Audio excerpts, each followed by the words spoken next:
Boa noite, turma. Iniciando a nossa aula de hoje, tópicos de enfermagem 2.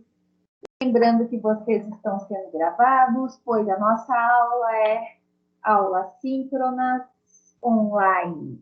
Então, é um prazer estarmos aqui nessa noite de segunda-feira, onde vamos começar a conversar sobre as nossas aulas. Então, vamos lá, turma.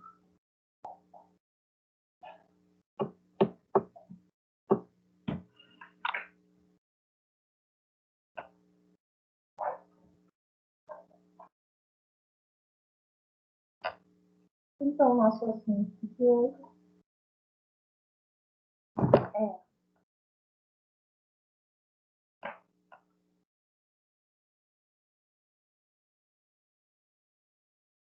protocolos para a prevenção do controle hospitalar. Então, vamos lá.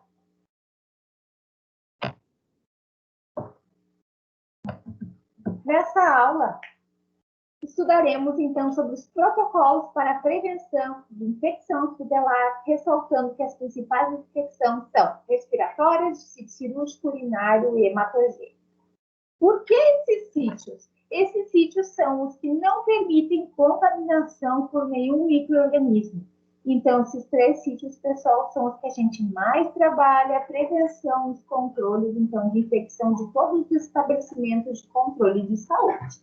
Então, nós não temos flora microbiota nesses locais, então, esses locais são passíveis, então, de controle total. Uma vez tendo infecções nesses caminhos, a gente acaba tendo que trabalhar de protocolos fortes e uma prevenção exemplar nesses lados. Então, vamos conversar sobre protocolos de prevenção de pneumonia hospitalar. Então, a pneumonia é a segunda causa de infecção hospitalar mais comum associada a uma alta taxa de morbidade e mortalidade. O risco de desenvolvimento de pneumonia associada à ventilação mecânica popular, PAV, varia de 1 a 3% por dia do uso da ventilação mecânica. Além disso, deve-se como fator de risco presença de doenças neuromusculares, extremos de idade, alteração então de consciência, dos níveis de consciência, cirurgias tórax abdominais, traumas, broncoaspiração, conteúdos gástricos, doenças crônicas, pacientes imunossuprimidos. Cabe ressaltar também que tem o controle então dos tubos, pacientes então controle do balonete, então medida do cuff, entre outras. Então, pneumonia é uma condição inflamatória que envolve os alvéolos, são preenchidos com líquidos e células sanguíneas, né? Então, diminui a troca de gases, aumenta o oxidato.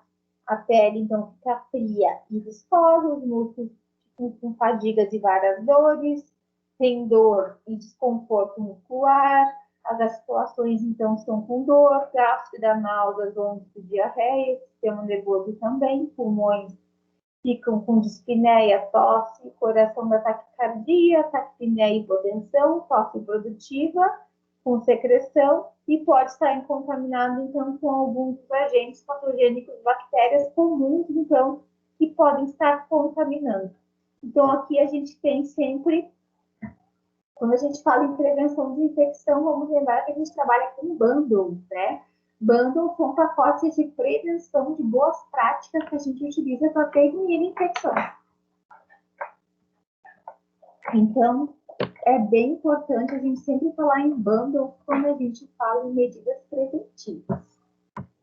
Então, tudo que a gente falar de bundle são medidas preventivas de combate a essas infecções desses sítios que não permitem infecções. Quais desses sítios que a gente sempre fala, né? Desses sítios que são muito importantes, né? Prevenção. Corrente sanguínea, trato respiratório e trato urinário. Lembrando que estamos falando do trato respiratório. Então, seguindo, vamos falar em prevenção. Quando a gente fala em infecção, prevenção é sempre o melhor remédio. Então, não vamos esquecer do processo educativo dos profissionais sobre a prevenção e higienização das mãos. Higienizar as mãos é o primeiro passo na busca pela excelência, pela prevenção. As mãos que curam também podem levar infecção. Então, além disso, devemos ter várias medidas preventivas. Manter um decúbito elevado entre 30 e 45 graus, atentar para o nível de consciência e sedação, realizar uma higiene oral com uso de antissépticos, o mais utilizado agora é clorexidine 0,12% de 0,12% de 3 a 4 vezes ao dia, realizar a aspiração de vias aéreas superiores, né? Então, limpeza da endocânula sempre que necessário, com técnica asséptica, realizar a troca da fixação conforme o material e sujidade. Então, uma vez ao dia, e se necessário, trocar o circuito do ventilador sempre que houver sujidade ou tiver gotículas, trocar o filtro umidificador conforme a orientação do fabricante ou protocolo da sua instituição, trocar o sistema de aspiração conforme a padronização do controle de infecção hospitalar, o CCIH, e sistema fechado de aspiração se houver sujidade ou mau funcionamento, monitorar a pressão do cuff, que é o balonete, então, do tubo ou da cânula de traqueostomia plástica, atentar para os cuidados de sonda nasogástrica ou enteral para evitar o refluxo. O que são esses cuidados? Então, temos que pausar a infusão de dieta ao aspirar, ao baixar a cabeceira, ao realizar os cuidados, isso é muito importante. Atentar, então, para cuidados com ambu, lâminas, etc. Fazer a limpeza com corrente nos ventiladores mecânicos e trocar águas umidificadores a cada 24 horas ou, se necessário, antes desse período. Então, esses são os pacotes de medidas urbanos necessários para realizar uma prevenção efetiva, que cabe, então, protocolos para a enfermagem realizar. Agora, saindo do trato respiratório, nós estamos indo, então, para o protocolo de prevenção de infecção do trato urinário ou sítio urinário. Então, as infecções do trato urinário são as infecções nasocomiais, então, nasocomiais referentes, então, a hospitais, mais frequentes em hospitais gerais, correspondendo de 35% a 45% do total das infecções, sendo de 70% a 88% delas relacionadas a sondagens vesicais, ou seja, relacionadas a dispositivos. Então, é uma das muito frequentes das infecções produzidas. Quais são os agentes, né? Os agentes microbianos mais envolvidos nessas infecções, né? Cabe lembrar que quando a gente fala em infecção, qual é o conceito de infecção? É a transmissão eficiente de micro-organismo com capacidade patogênica de transferir, então, de criar uma infecção em um indivíduo, né? Então, o poder patogênico de fazer o quê? Uma transmissão eficiente, né? Com constante colonização e causar doença. Então, os agentes infecciosos mais comuns são a Escherichia coli, a Klebsiella proteus, o Pseudomonas e a Cândida, que é um fungo. Então, nós temos envolvidos aí nessa lista, né? Nós temos envolvidos nessa lista.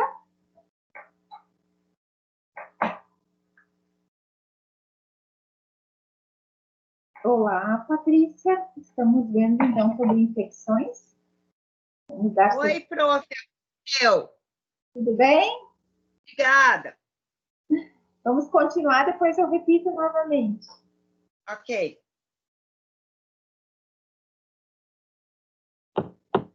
Então, vamos lá.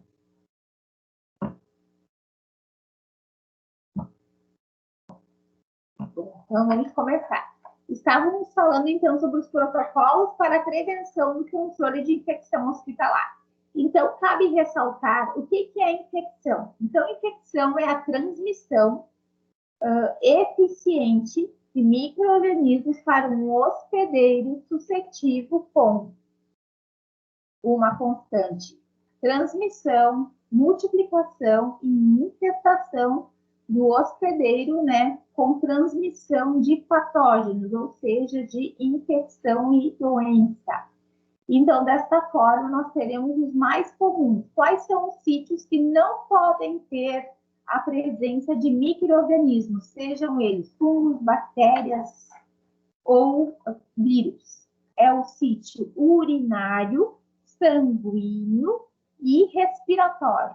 Então, esses sítios não é permitido a presença de micro-organismos. Então, nós vamos ver um pacote de medidas ou bundle, quando a gente fala em prevenção de infecção de corrente sanguínea, trato urinário e trato respiratório, nós falamos em bundle. Então, prevenir é sempre melhor que remediar. E estes sítios a gente também fala em sepse, né? Então, quando temos sepsis, nós temos nestes, que é infecção generalizada, nós temos nestes sítios. Então, nós vamos começar nesta aula sobre esses protocolos de prevenir infecções hospitalares nestes sítios. Então, o primeiro deles, vamos fazer, então, o protocolo de prevenção de pneumonia hospitalar. A pneumonia, então, é a segunda causa de infecção hospitalar mais comum, sendo associada a alta taxa de morbidade e mortalidade. O risco de desenvolver uma pneumonia associada à ventilação mecânica, que é a PAV, pneumonia associada à ventilação mecânica, varia de 1 a 3% por dia do uso de ventilação mecânica. Além disso, também temos o fator de risco pela presença de doenças neuromusculares, então são um dos fatores de risco de desenvolvimento. Quando temos uma idade alta, alteração do nível de consciência, cirurgias localizadas, então, nas cavidades tórico-abdominais, traumas, broncoaspiração do conteúdo gástrico, doenças crônicas, imunossupressoras, entre outros. Então, aqui nós temos um esquema onde diz que a condição inflamatória que leva os alvéolos ao preenchimento com líquidos de células sanguíneas é a pneumonia. Então, a gente tem os sinais de pele, músculo, articulações, tosse e ações, bem importante. Então, no sistema nervoso, nós vamos ter cefaleia, perda de apetite, mudança de humor e confusão. Nos pulmões, produção, então, de tosse com secreção, dispneia, dor no peito e hemoptise. No coração, taquicardia, taquiarritmia e hipotensão, tosse produtiva, amarelada ou esverdeada. E um dos agentes mais comuns é o Streptococcus pneumoniae, amarelada com pouco sangue, e Staphylococcus aureus.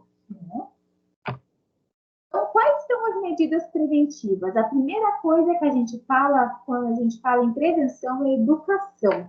A educação para os profissionais da área da saúde, através de medidas preventivas, os chamados bundles. Os bundles são pacotes de medidas de prevenção que a gente utiliza, e a primeira delas é a higienização das mãos e outros cuidados.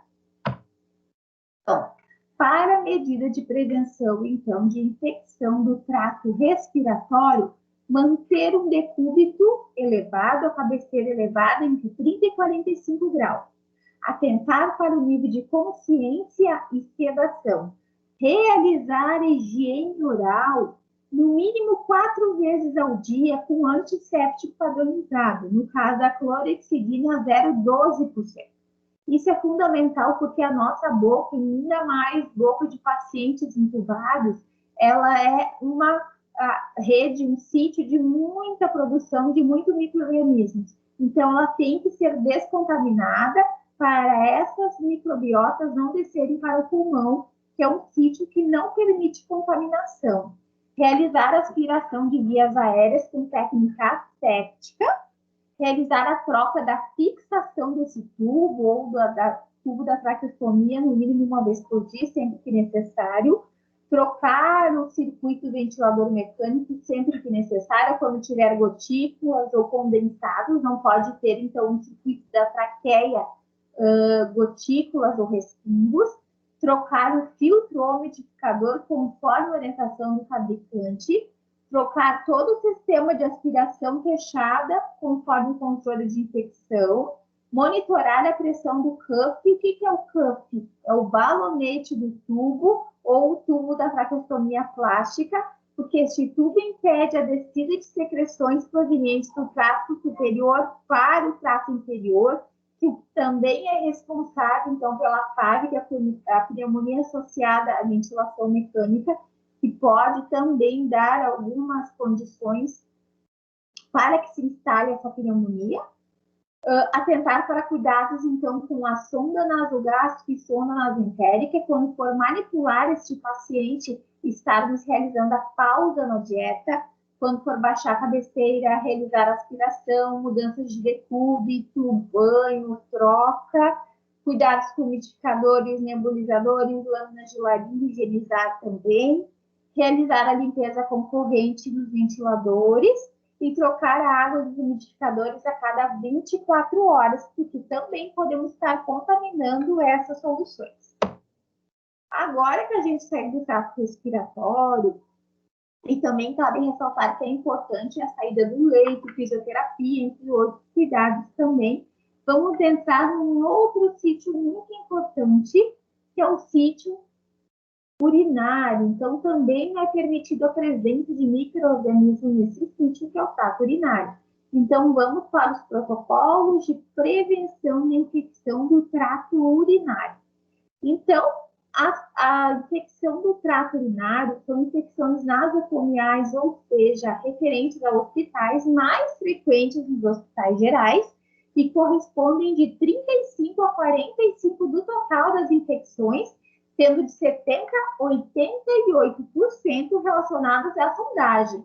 Então, quando a gente fala em infecções do trato urinário, elas estão relacionadas a quase 88% a sondagens vesicais, ou seja, o tropismo, leia-se tropismo é igual à atração que os micro-organismos têm a dispositivos. Os agentes mais comuns, então, é a Escherichia coli, Klebsiella proteus, e o Pseudomonas, que são bactérias, e a Cândida, que é o fungo. Os agentes que estão envolvidos nisso. Então, apesar dos agentes serem de flora intestinal, porque nós convivemos com estes micro-organismos no nosso intestino, eles até têm uma relação conosco de genética, só que quando a nossa rede imunitária, né, ela fica imunodeprimida, ou seja, a gente baixa a nossa defesa, eles acabam se revoltando e indo para locais onde antes não era contaminado, eles podem serem adquiridos. Então, o principal fator de risco para infecção urinária é a presença da sondagem vesical, além de um trauma à mucosa. Então, o bundle ou as medidas de prevenção, assistência da enfermagem são realizar o cateterismo vesical de maneira segura com técnica asséptica somente quando for necessário, utilizar sempre materiais estéreis, manter a sonda fixada para não ocorrer tração, então fazer a fixação na coxa, se for mulher, se for homem, realizar a fixação na crista ilíaca, de acordo com a anatomia. Então, homens a gente fixa na crista ilíaca, porque a anatomia peniana é diferente da anatomia da uretra da mulher. Realizar a higiene das mãos antes e após o procedimento. Nunca desconectar o sistema fechado, uma vez instalado. Chamam a atenção se perfurar a bolsa coletora, temos que trocar todo o sistema de acordo com o CDC, guidelines de boas práticas. Realizar higiene perineal no mínimo 2 vezes ao dia, conforme a necessidade.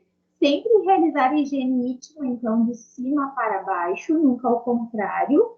Desprezar a diurese com frasco limpo, nunca deixar encostar, então, a saída. Não levar a bolsa acima do nível da inserção. Observar a quantidade, a característica da diurese e evoluir. E realizar a prova quando houver evidências de infecção. E sempre observar o prazo, então, de, assim que possível, trocar os dispositivos.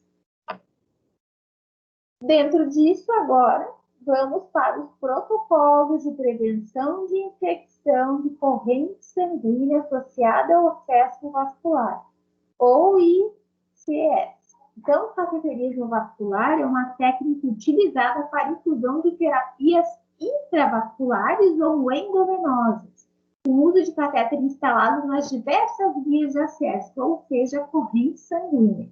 Existem vários tipos de catéteres, cada um com uma característica específica e com finalidades de introduzir medicações parenterais, como sangue, fluidos e derivados, suporte nutricional como uma NPT, além de realizar uma monitorização hemodinâmica, menor reação local e facilidade terapêutica.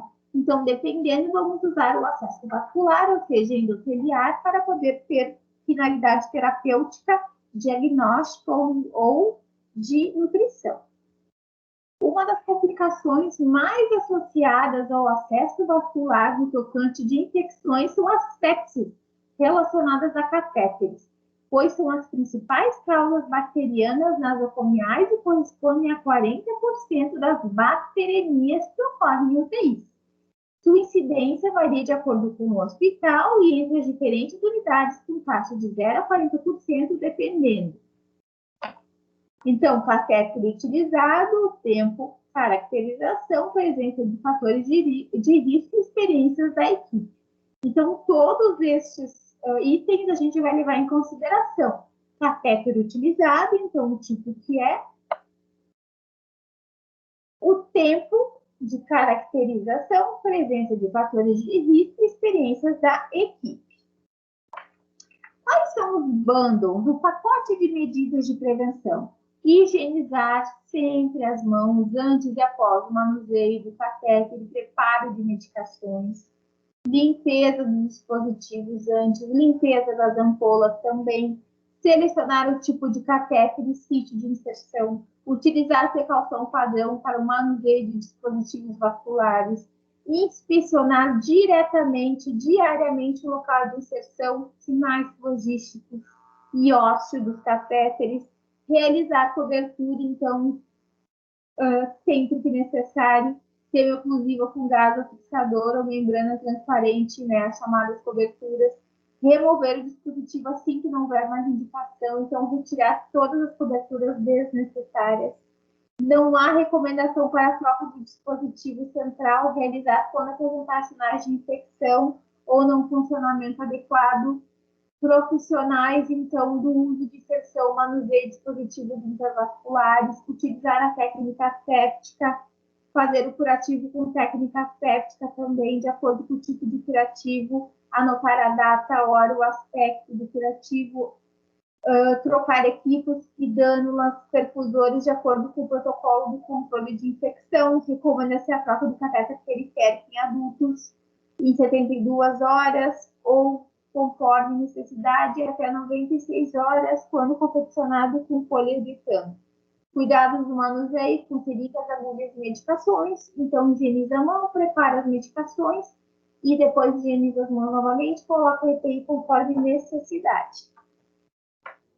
E 4, prevenção de infecção de ferida cirúrgica. Então, as infecções de sítio cirúrgico representam cerca de 24% de todas as infecções hospitalares. E essas infecções aumentam à medida que a permanência dos hospitais vai de entre 7 a 4 dias com o aumento dos gastos nas hospitalizações. As infecções de sítio cirúrgico, as ISTA, conhecidas antigamente como infecções de ferida cirúrgica, é um processo infeccioso que acomete tecidos, órgãos e cavidade abordada em um procedimento cirúrgico. O diagnóstico poderá ser realizado no máximo até 30 dias após o procedimento, ou até 1 ano, quando se tratar de implantes ou próteses. Então, até 30 dias após o procedimento, consideramos como sendo um procedimento de infecção de sítio cirúrgico. E após essa data, a gente não considera mais. Agora, se tiver implantes, tipo próteses, que tenham parafusos ou materiais que fiquem implantados, consideramos até 1 ano. Os tipos de diagnósticos que podemos fazer e fatores de risco, certo? Então, o diagnóstico clínico segue com hipertermia ou febre, dor, hiperemia ou vermelhidão, edema, calor e secreção purulenta na ferida cirúrgica, que são os chamados sinais logísticos. Em conjunto com diagnósticos de laboratório, que a gente vai chamar, então, de alterações como leucograma, proteína C, que são sinais de infecção, cultura e secreção e hemocultura. Então, a gente vai coletar uma cultura dessa secreção para poder ver que tipo, então, de micro-organismo está envolvido nessa infecção. São os fatores de risco? Qual é o perfil dos mais acometidos nessas infecções pós-cirúrgicas, né? Ou infecções do sítio cirúrgico, como é chamado atualmente. Então, quais são os que predispõem? Então, o paciente vai ser a primeira causa, aos procedimentos com idade, sexo, raça, risco anestésico, doenças crônicas, tabagismo, uso de corticoides, grau de contaminação da cirurgia, que nós temos, então, cirurgias classificadas como limpas, potencialmente contaminadas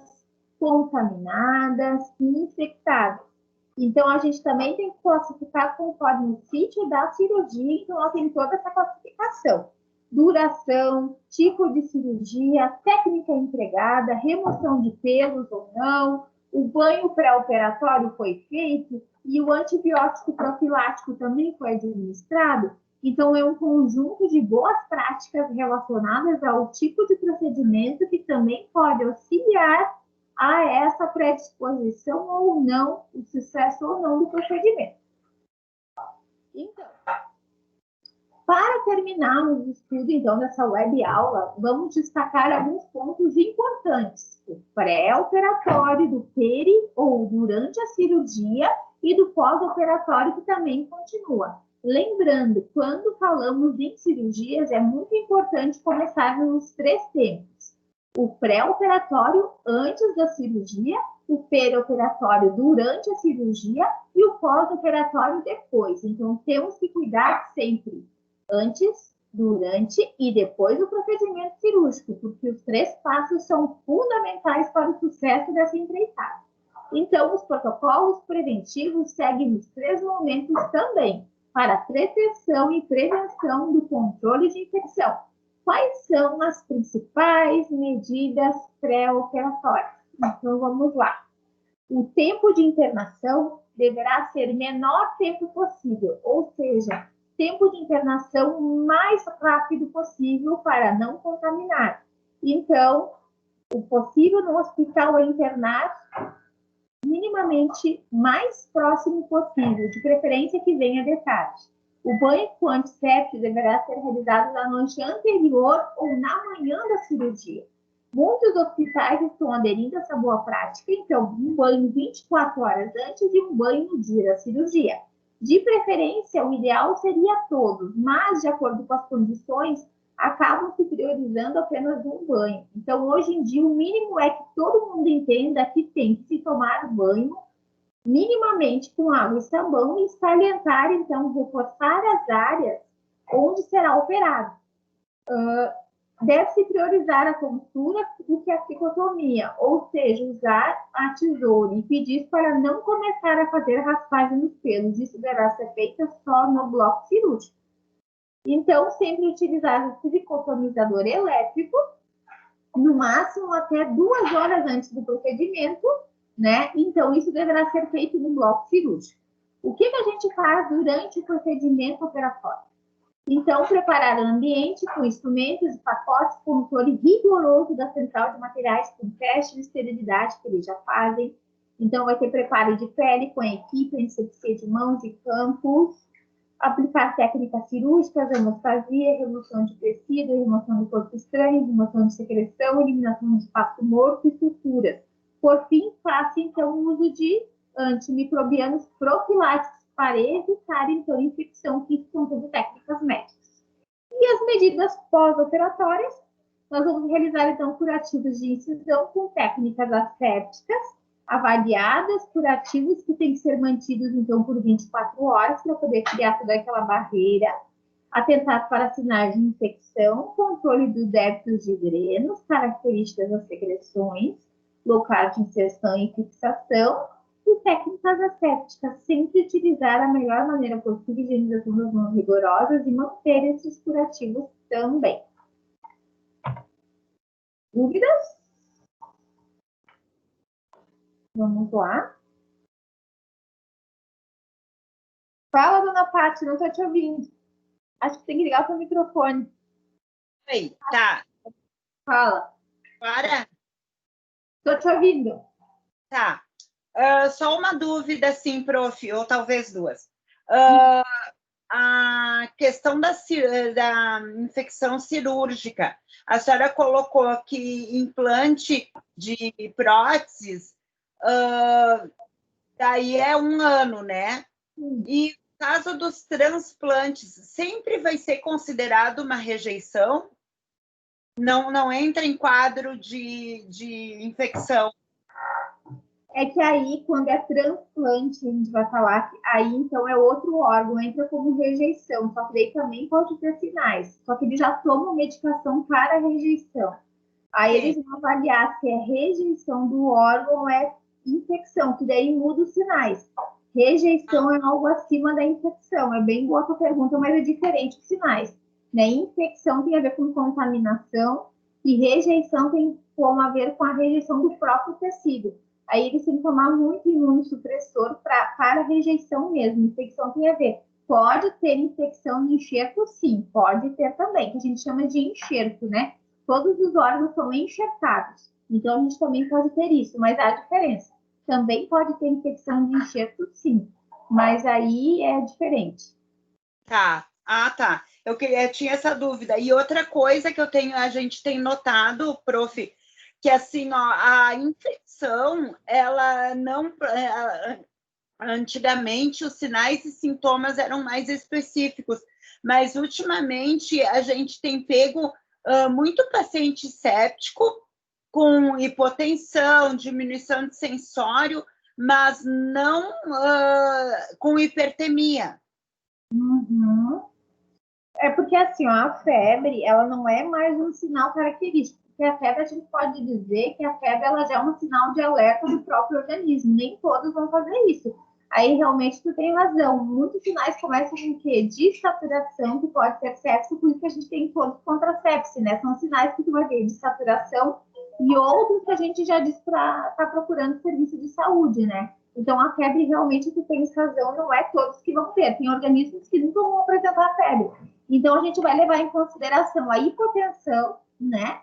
Como sudorese e outros sinais. Sendo um sinal de Sirius, a gente já vai considerar para estar prevenindo a sepsis. Por isso que a gente já entra como prevenção um sinal de Sirius, que é dessaturação ou hipotensão, já faz o aluno e já entra com antibiótico profilático, aí coleta lactato, exames de laboratório, e daí a gente já vai estar intervindo, né? Então, é bem isso. É tempo, a gente corre contra o tempo. A sepsia é correr contra o tempo, né? Uhum. Então tá, prof. Obrigada. Não, imagina. E tu trabalha com o quê? Tu trabalha onde mesmo, Paty? No pronto-socorro, tu disse, né? No SAMU. E a Vocês gente... devem ver bastante coisa, né? Oi? Vocês devem ver bastante coisas assim, né? Sim, a gente vai, claro, esses pacientes que eles fazem todo esse quadro, como a senhora falou, sudorese, fria, pegajosa, hipotensão, todo esse quadro, eles, claro, eles estão associados a mais que uma comorbidade, geralmente, né? É um paciente que ele já tem história de diabetes, às vezes cardiopatia e várias outras patologias associadas. Mas o que me chama atenção é que vários casos que se pegou, justamente uma vez, a temperatura era um grande sinal, assim, o pessoal prestava muita atenção, mas não fez, mas está fazendo febre ou não está fazendo. A hipertemia hoje, ela realmente já é uma consideração bem secundária, assim, porque ela não está presente nos pacientes sépticos. É verdade, eles podem estar fazendo uma sepse, bem como tu disse, não ter ou não. Tem pessoas que realmente não vão fazer febre. Vão estar fazendo outros sinais, como tu bem observaste, vão estar fazendo hipotensão, que é um dos que acontece. E aí a gente pode estar, daqui a pouco, eles vão estar desenvolvendo ou na vigência de antibiótico, quando se troca, né, está acertando, aí eles vão começar a estar fazendo isso. Aí vai ser o quê? Lactato, cultura de vigilância, e não adianta, bem por aí mesmo. Vai ter que estar procurando exames de laboratório e fazendo a tríade. Mas antes de chegar na sepsia, é bem importante também a gente estar vendo os outros sinais, que esse olhar clínico vai ser bem importante, né? Porque muitas vezes a sepsia a gente corre quanto tempo e não consegue salvar. E aí tem que ter todo esse olhar desses 3 sítios, né? Agora, 4 que a gente tem que levar em consideração, que é o trato urinário, respiratório e corrente sanguínea, que é silencioso, a gente não percebe e não permite infecção nesses tratos, né? Então tem que ter todo o cuidado e são medidas simples. Simples que a gente pode estar evitando. E quando tu vê, aspira, faz uma sepse pulmonar. Entra um agente, faz uma sepse de corrente sanguínea, né? De foco. E aí, quando chega, muitas vezes não tem o que fazer, né? Ah, é verdade. E aí já entra ali, que nem tu disse, para aquela situação que você já não tem um antibiótico, já não foi feito no tempo, porque quando tem sepse, a gente tem tempo para fazer um antibiótico, tempo para coletar o exame, porque já está tudo tomado, né?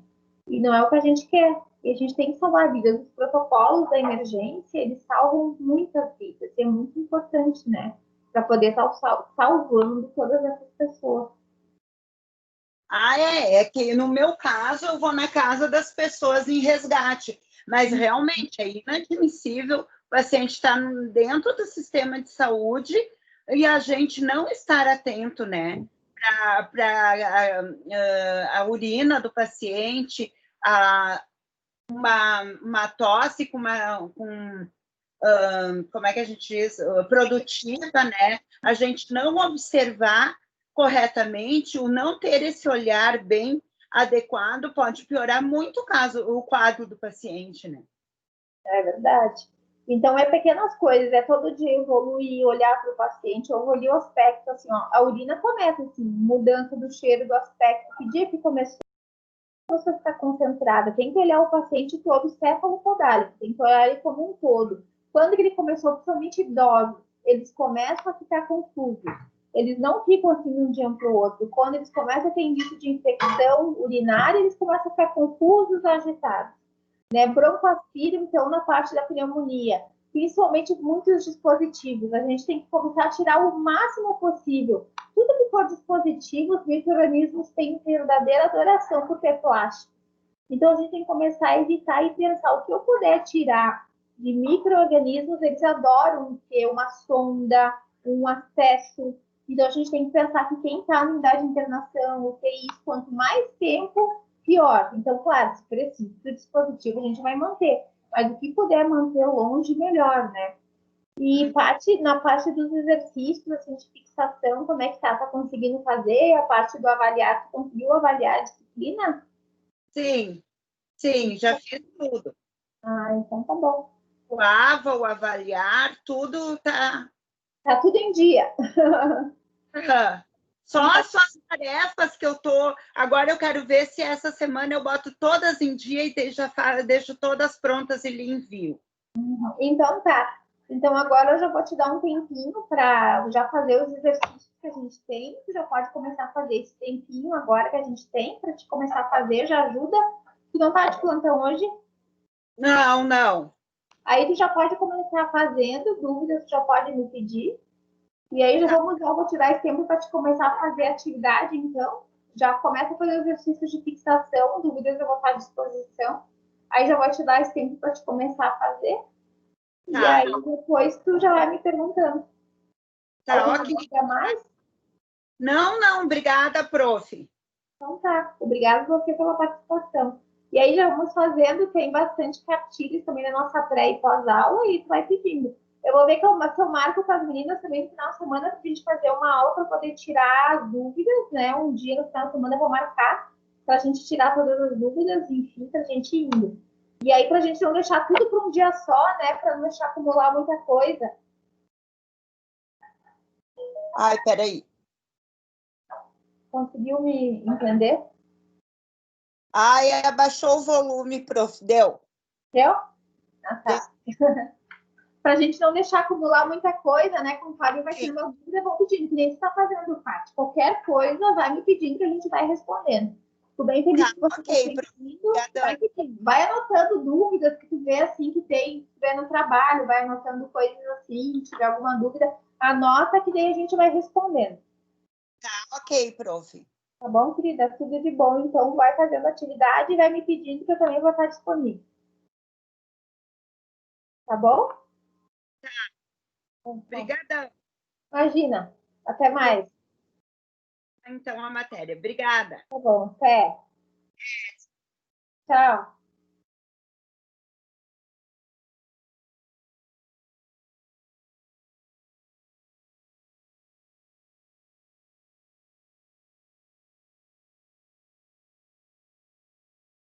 Então, a aluna foi liberada para fazer essa atividade, estou à disposição para responder dúvidas enquanto ela faz a sua tarefa.